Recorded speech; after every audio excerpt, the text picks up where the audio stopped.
Welcome to the deep dive.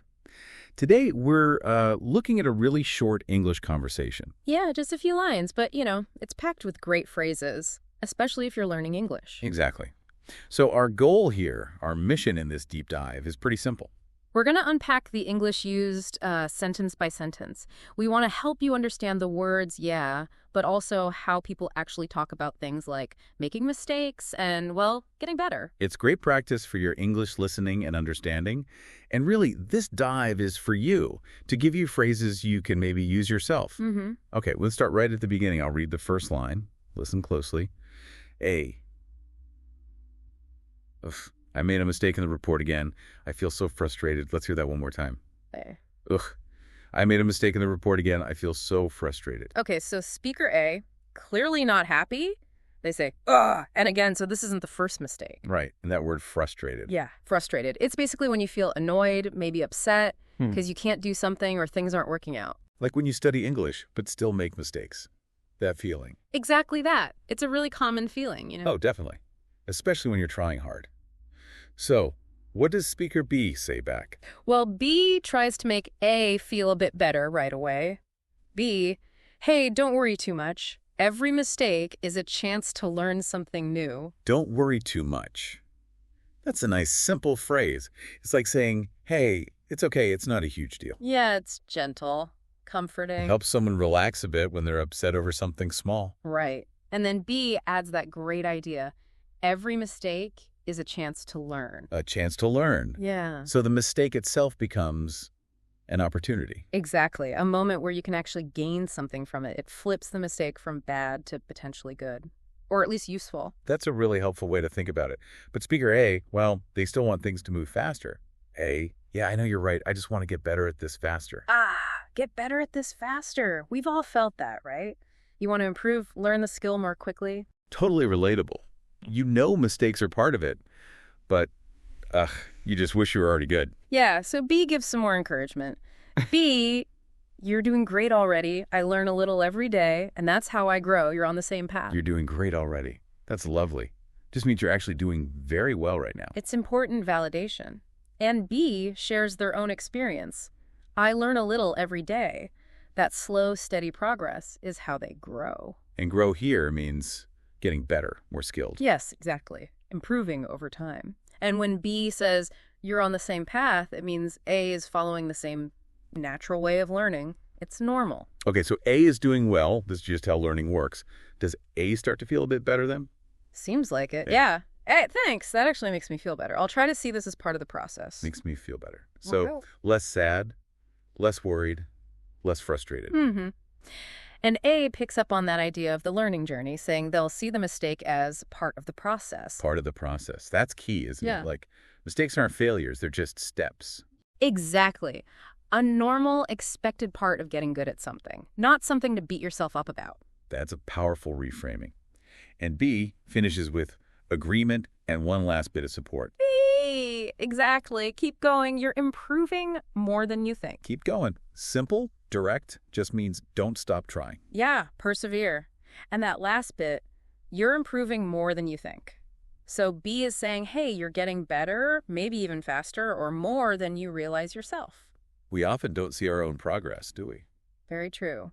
So this whole little chat, why is it so useful for you, the listener? Well, because it's full of these really common, everyday English phrases. Right. You heard how to talk about feeling bad, like frustrated, how to comfort someone. Don't worry too much. Makes me feel better. And all those phrases about learning and improving, like chance to learn, grow, get better, improving.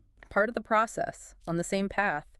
Plus encouraging words like doing great and keep going. And you can use these when you talk about your English learning journey. If you feel frustrated, you can say it. If you want to encourage a friend, tell them they're doing great. Yeah, thinking of mistakes as part of the process, maybe that helps you keep going when things feel tough. It just shows how even a very short conversation can give you so much practical language. Absolutely. For talking about real things, real feelings. So I think the big message, the takeaway from this deep dive is pretty clear. Mistakes. They're okay. Actually, they're chances to learn. And learning takes time. It's step by step. You're probably doing better, improving more than you think. Definitely. So maybe something for you to think about this week. How can you use this idea that mistakes are just part of the process, a chance to learn? How can that help your own English study? Good question to consider. Let's listen to that very last line one more time. B. Exactly. Keep going. You're improving more than you think. And again, Yeah. B. Exactly. Keep going. You're improving more than you think. Okay, let's dive into this. We've got an image here today showing a quick chat. Looks like it's happening right after a meeting in an office. Mm-hmm. And between two people, we can call them A and B, Mm-hmm. just talking about, well, contributing to the team. Right, that feeling of, did I do enough? Exactly. Yeah. So our mission for this deep dive is really to unpack this little conversation.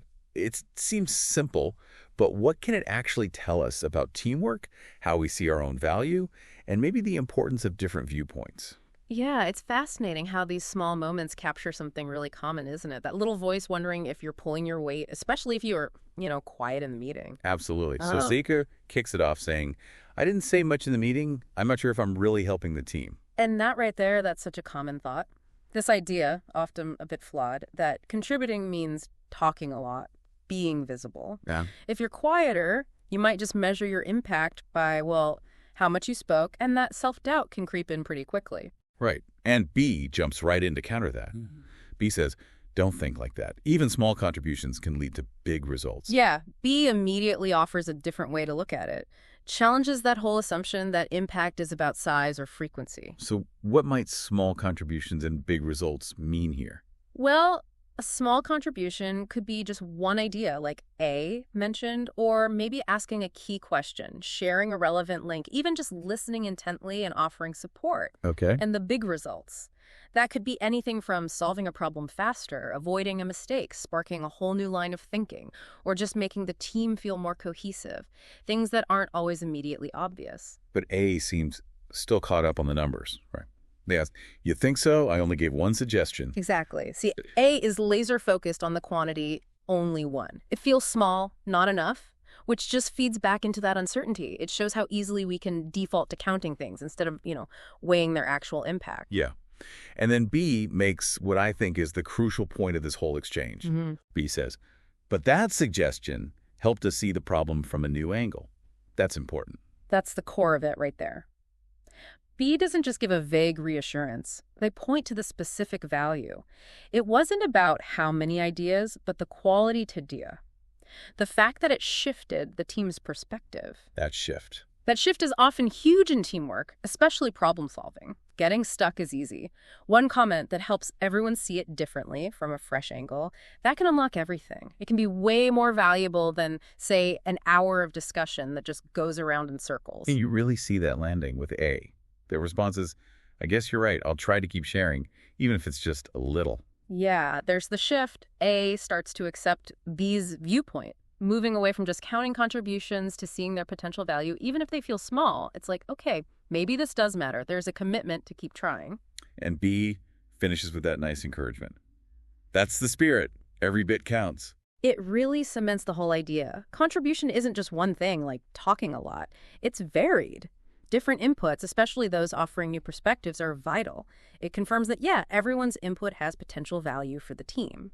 So when we step back from this little chat, the big takeaway for you listening seems to be about appreciating contributions that aren't necessarily loud or frequent. Exactly. That real value can come from a quiet insight, something that just helps everyone see things in a new light.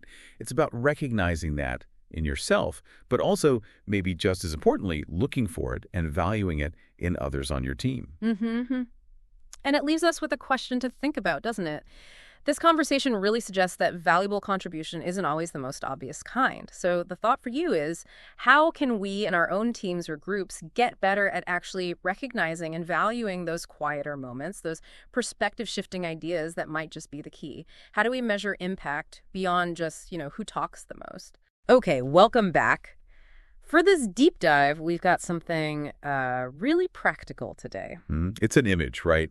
Showing a conversation. Exactly. Just two people in a cafe, chatting in the morning. It looks like Speaker A is talking about being nervous for a presentation. Yeah. That's a common feeling. And this chat, it's a great example of simple, useful English, especially if you're just starting out. Perfect for beginners.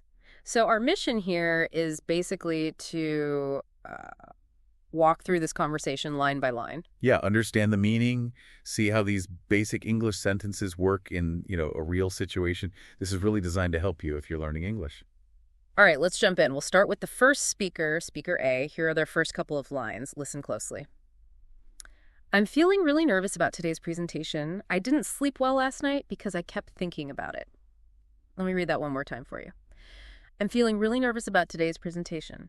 I didn't sleep well last night because I kept thinking about it. Okay, so that first sentence, I'm feeling really nervous about today's presentation. Let's break that down. Okay. Nervous just means feeling worried, maybe a little scared. Right. And a presentation, that's when you stand up and talk to a group of people. Could be for work, maybe school. So basically, Speaker A is worried about this talk they have to give. Exactly. And the next bit tells us why they're so worried or how much it's affecting them. I didn't sleep well last night because I kept thinking about it. Didn't sleep well. Pretty clear they had a bad night's sleep. And kept thinking about it means that the presentation, it just wouldn't leave their head. It was spinning around again and again. Ah, okay. So how does the other person, Speaker B, respond? Well, Speaker B is supportive. They start with, I understand. Presentations can be scary. I understand. So showing empathy, like, I get it. Precisely. And admitting that presentations can be scary, frightening, that validates Speaker A's feelings. B agrees, yes, this can make you feel afraid. But they don't just leave it there, right? There's encouragement. Definitely. B adds, but I believe you'll do great. You've prepared a lot. Believe you'll do great. That sounds like a nice confidence boost. It is. It means, I really think you're going to be successful. You'll do very well. And the reason, you've prepared a lot. Meaning, Speaker B knows A, put in the work, studied, practiced. Okay, that's encouraging. But Speaker A still sounds anxious. Yeah, the worry hasn't completely gone. A says, thanks, but I'm still worried. What if I forget what to say? Still worried. So the encouragement helped a bit, but the nervousness is still there. Right. And that question, what if I forget what to say? That's voicing a specific fear, a potential problem they see happening. What if my mind goes blank? A classic presentation fear. So what advice does B offer? B starts simply, don't worry too much. It's gentle advice like, try to lessen the worry, don't let it overwhelm you. Okay. And then there's something about someone named John. Yes. B says, remember John, he always smiles when he faces a challenge. Faces a challenge. What does that mean exactly? It means when he encounters something difficult, a problem or a tough situation. So John smiles when things get hard. Interesting. And why does he smile? Does B explain? B relays what John says. He says smiling helps him feel more confident and relaxed. Okay, confident, feeling sure of yourself, capable. Right. And relaxed, feeling calm, not stressed or tense. So the smile seems to help John manage those difficult moments. And Speaker A seems to know this about John, too. They do. Ever replies, yeah, I've seen that. He always looks calm, even under pressure. Yeah, I've seen that. Meaning, yes, that's true. I've noticed it myself. Exactly. And under pressure, that's a great phrase. It means when you're in a stressful situation, like just before or during a presentation, feeling the stress. Okay, so John stays calm under pressure. Now, B connects this back to Speaker A. Let's listen carefully to B's final lines here. Exactly. You can try the same. Start your day with a smile and positive energy. Just take a deep breath and smile before you begin. One more time for those final words of advice. Exactly. You can try the same. Start your day with a smile and positive energy. Just take a deep breath and smile before you begin. So exactly here means B is agreeing with A's observation about John. That's right. And then the direct suggestion, you can try the same. Meaning you can do what John does. Try smiling. And then some very specific, actionable tips. Yes.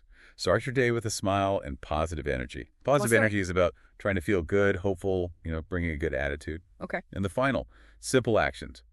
Just take a deep breath and smile before you begin. Take a deep breath. Breathe in deeply, then out slowly.